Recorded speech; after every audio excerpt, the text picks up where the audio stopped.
AK गोपालन case 1950। क्या सरकार मौलिक अधिकारों को दबा सकती है? क्या सरकार किसी भी नागरिक को बिना सुनवाई के जेल में डाल सकती है?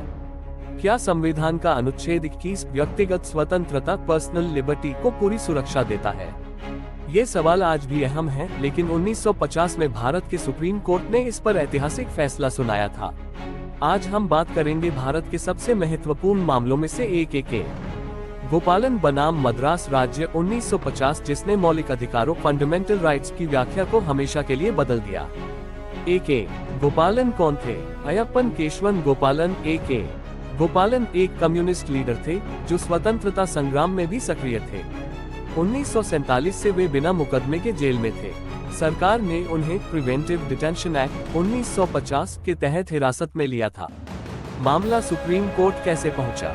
गोपालन ने सुप्रीम कोर्ट में हेबियस कॉर्पस याचिका दायर की और दावा किया कि उनकी गिरफ्तारी अनुच्छेद 19 फ्रीडम ऑफ स्पीच, अनुच्छेद 21 राइट टू लाइफ और लिबर्टी और अनुच्छेद 22 प्रोटेक्शन अगेंस्ट प्रिवेंटिव डिटेंशन का उल्लंघन करती है। उन्होंने तर्क दिया कि सरकार बिना कारण बताए उन्हें हिरासत में नहीं रख सकती। गोपालन की दलीलें। अनुच्छेद 21 कहता है कि किसी को भी कानून द्वारा स्थापित प्रक्रिया प्रोसीजर एस्टैब्लिश्ड बाय लॉ के बिना व्यक्तिगत स्वतंत्रता से वंचित नहीं किया जा सकता।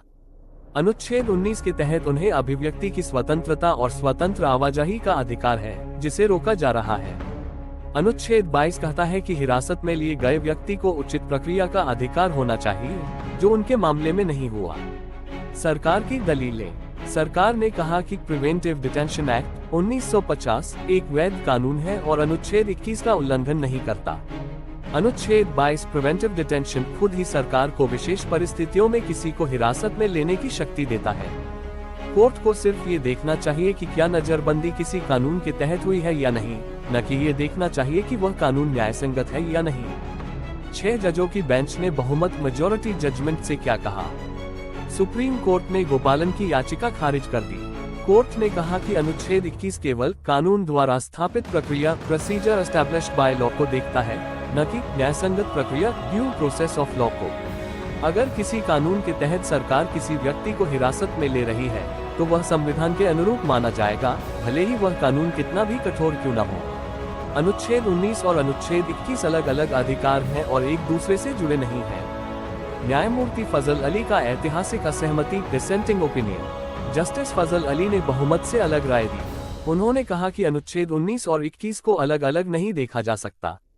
उन्होंने अमेरिकी ड्यू प्रोसेस ऑफ लॉ सिद्धांत को अपनाने की वकालत की, जिसमें कानून की न्यायसंगतता को भी परखा जाता है।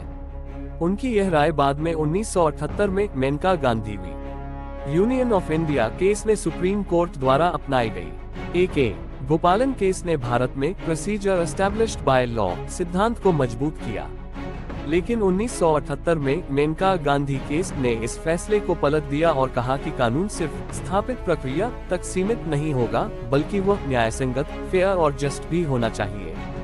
इस फैसले ने सरकार को मौलिक अधिकारों पर कड़े प्रतिबंध लगाने की छूट दी, लेकिन बाद में ये बदल गया। AK गोपालन केस भारत के संवैधानिक इतिहास में एक महत्वपूर्ण मोड़ था। ये पहला मामला था जिसने सरकार और नागरिकों के अधिकारों के बीच संतुलन तय किया।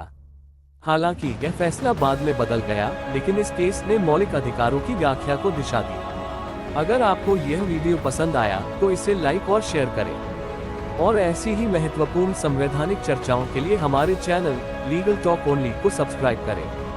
क्या भारत में सरकार कभी भी किसी को गिरफ्तार कर सकती है? अगली वीडियो में जानिए।